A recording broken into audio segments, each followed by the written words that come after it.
10억을 주면 지금 갖고 있는 것을 포기하겠는가? 1억을 줘도 포기할 것은 많겠죠.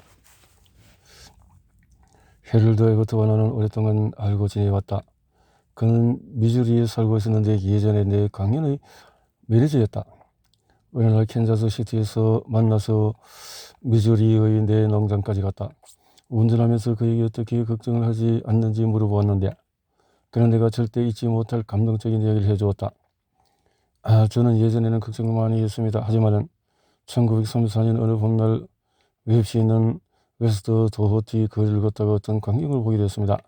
단 10초 사이에 일어난 일인데 그 10초 동안에 저는 제가 10년 동안 살아오면서 배운 것보다 더 많은 것을 배웠습니다. 2년 동안 웹시에서 식료 품종을 경영했는데 저축에 든 돈을 날려서 아니라 7년 동안 갚아야 할 또 빚을 지게 되었습니다. 지난 토요일에 식료품종 문을 닫고 캔자스 시티에서 일자리를 찾으러 은행에 돈을 빌려 가는 길이었습니다. 얻어맞은 것처럼 기운도 없고 모든 의욕을 상실했습니다. 그때 갑자기 맞은편에 다리가 없는 사람이 오고 있는 것이 눈에 띄었습니다. 그는 롤러스케이트 바퀴를 단 초라한 나무 판때기에 앉아 있었습니다. 그는 양손으로 나무 막대기로 땅을 밀어서 앞으로 나아가고 있었습니다.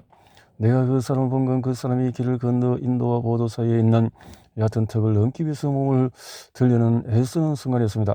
그가 자신의 나무판을 기울이는 순간 우리 눈이 마주쳤습니다. 그는 환한 미소로 제게 인사를 했습니다. 안녕하세요. 날씨가 참 좋지요. 그를 보면서 제가 얼마나 복받았는지를 깨달았습니다. 저는 두 다리가 있어서 걸을 수 있었습니다. 제가 자기 연민에 빠져서 허우적거린 것이 부끄럽게 느껴졌습니다. 다리가 없이도 저렇게 행복하고 쾌활하고 자신만만하게 있으면 두 다리가 있는 나도 당연히 그래야 한다고 생각했습니다. 나도 모르게 가슴이 펴지더군요. 원래 은행에서 $100만 대출받으려 했지만 이제 $200 대출받을 용기가 생겼습니다. 원래 캔자스에 가서 일자리를 얻어보려 한다고 얘기할 생각이었지만 이런 당당하게 일자리를 구해서 캔자스에서 간다고 말할 수 있었습니다. 대출을 받았고 일자리를 구했습니다. 이제 욕실 거울에 이런 말을 붙여놓고 연도하면서 매일 읽습니다. 나는 늘 저기 했다네 신달이 없어서 거리에서 발이 없는 사람을 만날 때까지 나는 에릭 켄 베커에게 20일 동안 동료들과 뗏목을 타고 태평양을 표류했을 때 배운 최대의 교훈이 무엇이냐고 물어본 적이 있다. 태평양에서 배운 가장 큰 교훈은 목마르면 마실 수 있는 물이 있고 배고프면 먹을 수 있는 음식이 있는 한 세상 어떤 일에도 불평하면 안 된다는 것이었습니다. 타임지의 과달카날에서 부상당한 어느 하사관 기사가 실렸습니다. 폭탄 파편에 목을 다친 이 하사관은 7번이나 수혜를 받았다고 한다. 그는 종이에 글을 써서 의사에게 제가 설 수 있을까요? 라고 물었다. 의사는 그렇다고 답했다. 그는 또다시 종이에 써서 의사에게 물었다. 제가 말할 수 있을까요? 다시 의사는 그렇다고 말했다. 그러자 그는 다시 글을 썼다. 그런 걱정할 이유가 없잖아. 지금 당장 하는 일을 멈추고 자문해보라. 그런 걱정할 이유가 없잖아. 당신의 걱정이 상대적으로 중요하지 않은 사소한 것임을 알 수 있을 것이다.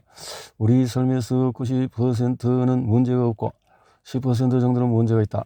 우리가 행복해지고 싶으면 문제가 없는 90%에 집중하고 문제가 있는 10%는 무시하면 된다. 걱정하고 속상하면서 위궤양에 걸리고 싶으면 문제가 있는 10%에 집중하고 문제가 없는 90%는 무시하면 된다. 그런 웰파의 교회에는 생각하고 또 감사라고 생긴 현판에 걸려 있었는데 이 말을 우리 마음에도 새겨야 한다. 감사해야 할 모든 것에 대해서 생각하고 우리가 받은 은혜에 하나님께 감사해라. 걸리버의 행기의 작가 조나단 스위프트는 영국 문학 역사상 최고의 염세주의자였다. 그런 자신이 세상에 태어난 것에 비관하여 생일날에 상복을 입고 단식을 했다. 하지만 절망 속에서도 위대한 염세주의자는 건강을 주는 유쾌함과 행복을 찬미했다. 최고의 의사는 식이요법 의사, 사색의사, 명랑의사이다. 우리는 알리바바의 조선 못지않게 우리가 가지고 있는 엄청난 부위에 집중함으로써 명랑의사의 서비스를 공짜로 누릴 수 있다. 당신은 1,000억을 준다면 두 눈을 팔겠는가? 두 다리를 무엇과 바꿀 것인가? 선가기는 자식들은 가족은 전 재산을 계산해보라. 그러면 당신은 록펠러 포드 모건의 재산을 합친 억만금을 준다 해도 당신이 가진 것과 바꿀 수 없음을 알게 될 것이다. 그런데 우리는 이 재산을 제대로 평가하고 있을까? 그렇지 않다. 쇼펜하우어처럼 우리는 우리가 가진 것을 생각하지 않고 우리에게 없는 것을 항상 생각한다. 그렇다. 우리가 가진 것은 생각하지 않고 우리에게 없는 것을 항상 생각하는 것이야말로 최대의 비극이다. 뉴저지에서는 존 팔머는 이것이 원인이 되어 보통 사람이 불만투성이 노인네가 되었고 가정이 거의 파탄났다. 군제대 직후에 개인 사업을 시작했습니다. 낮이고 밤이고 열심히 일했습니다. 처음에는 일이 잘 풀렸지요. 그러다가 문제가 생겼습니다. 부품과 자재를 구할 수 없었습니다. 사업을 접어야 하나 두려웠습니다. 걱정을 너무 많이 해서 불평을 많이 하게 되었습니다. 그 당시에는 몰랐지만 우울해졌고 성질이 고약해져서 가정이 거의 파탄날 지경에 이르렀습니다. 그런 어느 날 제가 고용하고 있던 상위원인이 제게 말하더군요. 전이 부끄러운 줄 알아. 세상 고민을 전부 떠맡고 있는 듯이 구우는데 가게 문을 잠깐 닫으면 그게 뭔 큰일이야. 모든 게 정상으로 돌아오면 그때 다시 시작할 수 있잖아. 당신은 감사할 것이 많은 사람이야. 그런데도 불평만 하고 있어. 내가 당신 입장이라면 정말 좋겠네. 나를 봐. 나는 발이 하나밖에 없고 얼굴 반쪽은 날아가 버렸어. 그런데 나는 불평하지 않아. 그렇게 불평만 하고 하면은 사업도 망하고 건강도 잃고 가정도 잃고 친구도 잃을 거야. 그의 말이 제가 얼마나 많은 것을 가지고 있는지 깨닫게 만들었습니다. 그때 제 자신을 바꾸고 예전의 나를 되찾겠다고 결심했습니다. 내 증거로 실브레이크도 없는 것을 걱정하는 대신에 가지고 있는 것에 만족하는 법을 배우기 전까지는 비거이고 렁텅이에서 아슬아슬한 삶을 살았다. 나는 러시아 콜롬비아 대학교에서 단편 소설 작법을 배우면서 알게 되었다. 9년 전에 그녀는 충격적인 사건을 겪었다. 당시 그녀는 애리조나 투산에 살고 있었다. 나는 정신없이 바쁘게 살고 있었다. 애리조나 대학교에서 오레간을 배우고 시내에서는 대중연설을 가르치고 데저트 휠로 목장에서는 음악 감상 교실을 지도하고 있었습니다. 하루 종일 사교 모임, 댄스 파티, 승마 등을 하느라고 바빴습니다. 오늘 아침에 쓰러지고 말았습니다. 심장이 문제였지요. 의사는 1년 동안에 입원해서 휴직을 취해야 한다는 처방을 내렸습니다. 내가 언제 다시 예전처럼 건강해질지 말해주지 않았습니다. 침대에서 1년 일하니요. 어쩌면 죽을지도 모르는 생각이 두려웠습니다. 왜 이런 일이 내게 일어났을까? 내가 무슨 잘못을 해서 이런 일이 내게 일어나나? 나는 울었습니다. 비참하고 억울했습니다. 하지만 의사가 말한 대로 입원을 해야 했습니다. 이웃인 예술가 루돌프 씨가 내게 이런 말을 하더군요. 침대에 1년 누워있는 것이 비극처럼 느껴질지 모르지만 그렇지 않을지도 몰라. 차분하게 생각할 시간이 생겼으니 자신에 대해서 생각해 볼 수 있잖아. 그동안 살아왔던 것보다도 앞으로의 몇 달 동안에도 많이 정신적으로 성숙할 거야. 나는 더 침착해졌고 새로운 가치를 찾기 위해서 노력했습니다. 영감을 주는 책들을 읽었습니다. 어느 날 라디오 평론가가 인간은 그 시간에 있는 것만 표현할 수 있다는 말을 들었습니다. 이런 말은 전에도 여러 번 들었지만 이번에는 새롭게 들리더군요. 내가 평생 간직하고 싶은 생각만 하기로 결심했습니다. 기쁨, 행복, 건강에 관한 생각들을 하기 시작했습니다. 매일 아침 눈을 뜨자마자 감사해야 할 것을 생각했습니다. 고통이 없음에 감사했고 사랑스러운 예쁜 딸에 감사했습니다. 시력 청력이 좋은 것에 감사하고 라디오에서 흘러나오는 아름다운 음악에 감사했습니다. 책을 읽을 수 있는 시간, 맛있는 음식, 모든 친구들에게 감사했습니다. 제가 너무 기분이 좋고 방문해주는 친구들이 너무 많아서 주치의는 정해진 시간에 한 사람씩 차례로 병실을 방문하도록 지시를 내렸습니다. 그때부터 9년이 흐른 지금 저는 충만한 활동적인 삶을 살고 있습니다. 제가 평생에서 보낸 그 1년에 가슴 깊이 감사합니다. 그 시간에 애리조나에서 보낸 가장 행복하고 가치 있는 시간이었습니다. 그때 생긴 습관으로 아직도 매일 아침이면 감사해야 할 일을 머릿속에 생각합니다. 가장 소중한 습관이지요. 죽음에 맞닥뜨릴 때까지 제대로 사는 법을 몰랐던 것이 부끄럽습니다. 루실 블레이크, 당신은 모르고 있겠지만 당신이 배운 그 교훈이 바로 사무엘 존슨 박사가 200년 전에 깨달은 바로 그 교훈이야. 모든 일의 가장 긍정적인 것을 보는 습관은 1년에 1000파운드씩 구하는 것보다 가치가 있다. 이 말을 한 사람은 낙천주의자가 아니라 20년 동안 불안간한 배고픔을 경험하고 마침내 당대 최고의 작가이자 자전거로 등선 사람이라는 사실을 기억해라. 로건 피어스 스미스는 짧은 몇 마디 말로 인생의 진리를 압축해서 표현했다. 인생에서 목표로 삼아야 할 것이 두 가지 있는데 하나는 원하는 것을 얻는 것이고 그 다음은 그것을 즐기는 것이다. 가장 현명한 사람만이 즐길 수 있다. 설거지를 자르던 경험으로 만드는 방법을 알고 싶은가? 알고 싶었다면 보길더들의 영감을 주는 채 나는 보고 싶었다를 읽어라. 이 책은 50년 동안의 사실상 맹인으로 산 여성이 지은 책이다. 나는 한쪽 눈밖에 없었는데 그 눈도 상처로 뒤덮여 눈의 왼쪽 틈 사이로 보이는 게 다였다. 책을 얼굴 가까이 들어서 한쪽 눈을 가능한 한 왼쪽으로 몰아야지 그 틈으로 책을 볼 수 있었다. 그러나 그녀는 동정받기를 거부하고 남들과 다르다라는 평가를 받기를 거부했다. 어렸을 때 그녀는 다른 아이들과 돌짝이 놀이를 하고 싶었지만 땅에 그려놓은 표시를 볼 수 없었다. 그래서 다른 아이들이 모두 집에 간 후에 땅에 엎드려 눈을 땅에 가까이 대고 땅에 그려놓은 표식을 찾았다. 그녀는 땅에 그려놓은 모든 표식을 암기해서 곧 돌짝이 놀이의 전문가가 되었다. 책을 읽을 때 그들은 헐자로 된 책을 어찌나 가까이 대고 읽었는지 속눈썹이 책장에 닿을 정도였다.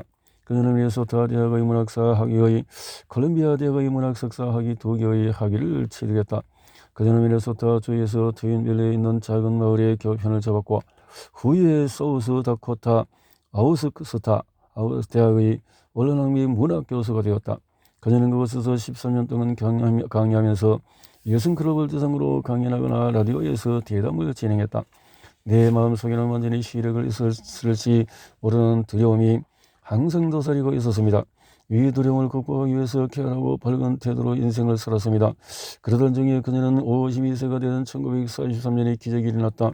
유명한 메이어 클리닉에서 수술을 하게 된 것이다. 이제 그녀는 예전보다 40배 더 잘 보게 되었다. 새롭고 신나는 세상이 그녀 앞에 펼쳐졌다. 부엌에서 설거지를 하는 것도 그녀에게는 짜릿한 경험이었다. 나는 설거지 통로의 거품과 놀기 시작합니다. 물에 손을 담그고 작은 비누 거품을 집어서 빛에 비춰봅니다. 그 작은 비누 거품 속에 화려한 빛깔의 작은 무지개가 담겨 있습니다. 부엌 창문 밖을 보면은 내리는 눈 사이로 검은색과 회색 날개를 바닥거리며 날아가는 참새들이 보인다. 비누 거품과 참새를 보며 환희에 사로잡힌 그녀는 다음과 같은 말로 책을 마무리 짓는다. 나는 이렇게 속삭입니다. 하나님, 하늘에 계신 우리 아버지여 감사합니다. 감사합니다. 설거지를 할 수 있고 비누 거품 속에서 무지개를 볼 수 있고 눈 속을 나는 참새를 볼 수 있다는 이유로 신에게 감사하다는 것을 생각해봐라. 우리는 부끄러운 줄 알아야 한다. 우리는 그동안 아름다운 세상에 살아왔는데 눈이므로 그 아름다움을 보지 못하고 너무 행복에 겨워서 그 아름다움을 즐기지 못했다. 문제를 헤아리지 말고 축복을 헤아려 봐라. 문제를 헤아리지 말고 자신을 알고 자신의 모습을 지켜라. 이 지구상에 당신과 같은 사람은 아무도 없다는 사실을 명심해라. 노스 캐롤라이나에서 에디스 올레드 여사가 나에게 편지를 보내왔다. 여사는 내게 다음과 같이 말하고 있다. 어렸을 때 아주 예민하고 수줍음이 많았습니다. 과체중이었고 얼굴에 살이 많아서 실제로 더 뚱뚱해 보였죠. 내 어머니는 예쁜 옷을 입는 것은 미련한 것이라고 여기는 옛날 사고방식을 가지신 분이셔서 항상 제게 이렇게 말씀하셨죠. 큰 옷을 입혀도 작은 옷을 못 입는다. 그래서 항상 제게 큰 옷을 입히셨고 호텔을 가본 적도 없고 재미있게 놀아본 적도 없어요. 학교에 가면 아이들과 어울려서 밖에서 놀아본 적이 없어요. 체육 수업도 못했답니다. 배경적으로 수줍음이 많았어요. 나는 다른 아이들과 다르다고 생각했거나 아무도 나를 좋아하지 않을 거라고 생각했어요. 성인이 되어서 몇 살 연상인 사람과 결혼했지만 나는 달라지지 않았어요. 시댁 식구들은 모두 침착하고 짜증감이 가득한 사람들이었어요. 시댁 식구들을 닮으려고 최선을 다했지만 그렇게 되지는 않더군요. 시댁 식구들이 나를 바깥으로 끌어내려고 하면 할수록 나는 더욱더 내 안의 껍질로 파고 들어갔습니다. 신경감염이 되어서 화를 잘 내고 친구들도 피하게 되었어요. 상대가 너무 심각해져서 초인종 울리는 소리까지 두려울 정도가 되었습니다. 완전히 패배자가 되었습니다. 나도 그것을 잘 알고 있어서요. 남편이 제 모습을 알게 될까봐 두려웠습니다. 그래서 다른 사람들 앞에 있을 때마다 빨간 척 하려고 노력했고 일부러 과장되게 행동했습니다. 그런 후에는 며칠 비참한 기분에 빠져 있곤 했죠. 마침내 너무 불행해져서 더 이상 살고 싶지도 않아졌어요. 자살을 생각하기까지 생각했습니다. 무슨 일이 이 불행한 여인의 삶을 바꿔놓았을까? 우연히들은 한마디 말이 그녀를 바꿔놓았다. 우연히들은 말이 내 인생을 바꿔놓았어요. 제 시어머니가 하루는 내게 자식들을 어떻게 키우는지를 말씀하셨어요. 나는 항상 아이들에게 자기 모습대로 살라고 가르쳤어. 자기 모습대로 사는 것이 바로 이것이었어요. 내게 맞지 않는 틀에 나를 억지로 끼워 맞추려고 했던 것이 내게 불행을 가져다 주는 것을 깨달았죠. 하룻밤 사이에 나는 바뀌었습니다. 나는 내 모습 그대로 살기로 했어요. 내 성격을 천천히 공부하려고 노력했습니다. 내가 누구인지 알려고 노력했어요. 내 장점을 파악했습니다. 색깔과 다양한 옷 스타일을 배워서 내게 가장 잘 어울리는 나만의 스타일을 찾았습니다. 모임에도 참석했습니다.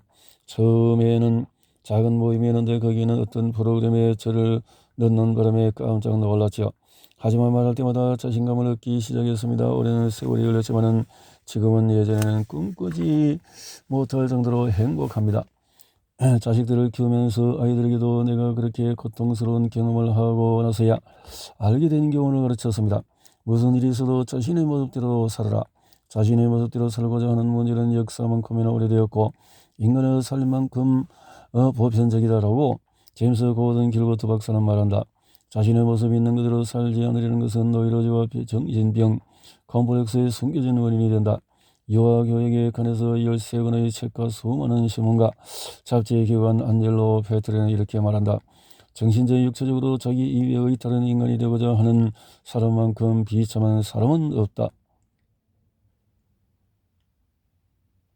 자기 자신이 아닌 어떤 사람이 되고자 하는 이런 욕구는 할리우드에서 서두러진다.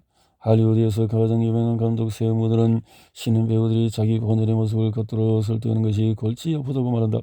신인 배우들은 모두 저마다 라나 터너를 닮은 이료건 클라크 케이블을 닮은 삼류가 데려간다.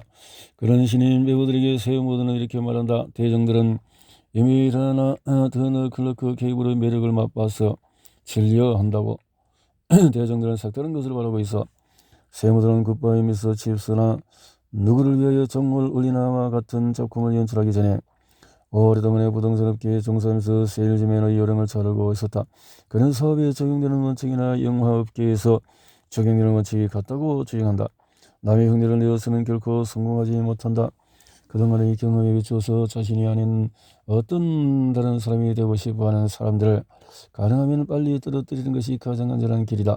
나는 최근에 소코니 세큐엄 석유회사의 인사 담당자 폴 보인턴에게 구직자가 저지르는 최고의 잘못이 무엇인지 물었다. 그가 면접을 본 구직자가 6만 명이 넘고 취업하는 6가지 방법이라는 책도 썼으니 질문에 대한 답을 잘 알 것이라고 생각했다. 구직자가 저지르는 가장 큰 잘못은 자신이 아닌 어떤 다른 사람인 척하는 것입니다. 겸손하고 솔직하게 질문에 답하기보다는 면접관의 구미에 맞는 답을 내놓습니다. 하지만 이 방법은 통하지 않는다. 아무도 가짜를 원하지 않기 때문이다. 위조지표를 원하는 사람은 없다. 어떤 전차 차장의 다른 쓰라린 경험을 통해서 이 교훈을 배웠다. 그녀는 가수가 되고 싶었다. 하지만 그녀의 얼굴은 가수의 얼굴이 아니었다. 그녀는 입이 크고 심한 뻐드렁니였다. 그녀가 뉴저지 나이트클럽에서 대중 앞에 섰을 때 그녀는 윗입술을 최대한 내려서 뻐드렁니를 가리려고 노력했다. 그녀는 매혹적으로 보이려고 했었다. 그 결과는 어땠을까? 그녀는 조롱거리가 되었다. 실패가 눈앞에 보였다. 하지만 그 나이 그룹에 있던 어떤 사람이 그녀가 노래 부르는 것을 듣고 재능이 있다고 생각했다. 그 남자가 직설적으로 말했다. 당신이 노래 부르는 것을 보고 있었는데 당신이 숨기고 싶은 게 무엇인지 알았어요. 당신의 뻐드렁니가 마음에 걸리지요? 여자는 당황했지만 그런 게 있지 않고 말을 이어나갔다. 그래서 그게 뭐 어떻습니까? 뻐드렁니라고 해서 문제 될 것이 있습니까? 숨기려고 하지 말아요. 입을 크게 벌려요.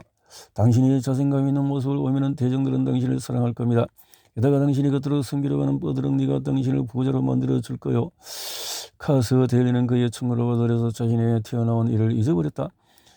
그때부터 그녀는 자신의 노래를 듣는 청중만 생각했다. 그녀는 입을 크게 벌려 열성적이고 즐겁게 노래를 불러서 영화야 라디오의 대스타가 되었다. 이제는 그녀를 흉내내는 코미디언들까지 생겼다. 유명한 윌리엄스 제임스가 보통 사람은 자신의 잠재되어 있는 능력의 10%도 쓰지 못한다는 말을 했을 때 이런 자신의 참모습을 발견하지 못한 사람들을 두고 한 말이었다. 우리 안에 내재되어 있는 가능성에 비한다면 우리는 절반 정도만 깨어있다. 우리는 우리가 가진 그 일부의 신체적인 정신적인 능력을 사용하고 있을 뿐이다. 좀 더 포괄적으로 이야기해 본다면 인간은 자신의 잠재력에 한참 못 미치는 삶을 살고 있는 것이다. 인간은 다양한 종류의 능력이 있지만 이것을 사용하지 못한다. 우리는 많은 능력이 있다. 그러니 우리가 다른 사람과 같지 않다고 걱정하는데 1초도 낭비하지 말자. 당신은 이 세상의 유일무이한 존재이다. 태초부터 당신과 똑같은 사람은 없고 앞으로도 없을 것이다. 유전학에 따르면 아버지에게 받은 24개의 염색체와 어머니에게서 받은 24개의 염색체로 우리가 현재 모습을 갖추게 된 것이다. 48개의 염색체로 우리의 유전적인 특질이 결정된다. 암란 샤인펠트는 이렇게 말하고 있다. 각각의 염색체는 수십 개에서 수백 개의 유전자가 들어있는데 어떤 경우에는 하나의 유전자가 개인의 인생을 완전히 바꿀 수 있다. 정말 우리는 놀라운 존재이다. 우리의 부모가 만나서 결혼 후에 당신이 태어날 가능성은 300조 분의 1이다. 다시 말해서 나에게 300조가 되는 형제자매가 있는데 그들도 나와 완전히 달랐을 것이다. 이것이 추측해서 한 말일까? 아니다. 이 말은 과학적으로 증명된 사실이라. 더 알고 싶으면 암란 샤인펠트의 인간과 유전이라는 책을 구해서 읽어봐라. 나는 당신 자신이 이라는 것에 대해서 확신을 가지고 이야기할 수 있다. 왜냐하면 내가 그 점을 절실하게 느끼고 있기 때문이다. 한때 이것 때문에 쓰라린 경험을 한 적이 있다. 미술 총구석에서 뉴욕에 와서 나는 미국 공연예술 아카데미에 등록했다. 나는 배우가 되고 싶었다.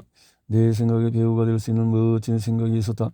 성공할 수 있는 빠르고 간단한 방법이 내 머릿속에 있었다. 이렇게 간단한데 왜 이렇게 많은 사람들이 모르고 있는지 이해할 수 없었다. 내 생각은 이랬다. 존 드류, 월터 햄턴, 오티스 스키너 같이 그 당시 유명한 배우들이 어떻게 성공했는지 연구해서 그들이 가진 최고의 장점들만 모아서 나만의 빛나고 위풍당당한 모습으로 만들어내고자 했던 것이다. 얼마나 어리석은가, 얼마나 무모했는지. 나만의 개성을 가져야 한다는 생각이 미주리 촌놈의 뇌리에 박힐 때까지 그 오랜 세월을 다른 사람들을 모방하느라 낭비했다. 이 뼈아픈 경험이 내 평생의 교훈을 가르쳐 주어야 마땅했지만 실제는 그렇지 않았다. 나는 너무 멍청했다. 같은 교훈을 다시 배워야 했다. 몇 년 후에 대종연설에 관한 한 최고의 책을 쓰겠다고 마음먹고 책 집필을 시작했다. 예전에 연기를 배울 때와 마찬가지로 책 집필에서 똑같이 어리석은 생각을 하고 말았다. 나는 다른 작가들의 생각을 빌려와서 내 책에 전부 집어넣으려고 했다. 대종연설에 대한 책을 죄다 구해서 다른 사람들의 생각을 내 원고에 담으려고 1년 동안 노력했다. 하지만 내가 바보짓을 하고 있구나 하는 생각이 들기 시작했다. 다른 사람들의 생각을 뒤죽박죽 집어넣는 것도 재미가 없고 모조품에 불과해서 어떤 사람도 내 책을 읽지 않을 것이다. 그래서 1년간 작업한 책을 쓰레기통에 넣고 다시 처음부터 시작했다. 실수도 하고 한계도 있지만 너는 데일 카네기가 되어야 해. 너는 다른 누구도 될 수가 없어.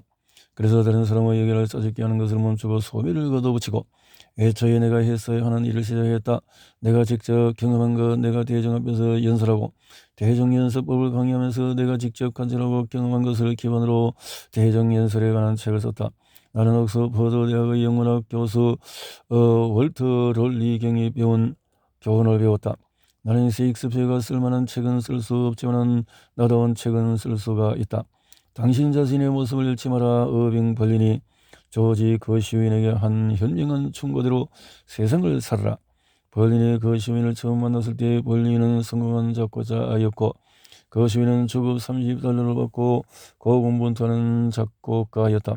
벌린은 거시윈의 재능에 감탄하여 연재받고 있는 월급보다 3배나 많은 돈을 주고 조수 자리를 제안했다. 그러면서 벌린은 이렇게 조언했다.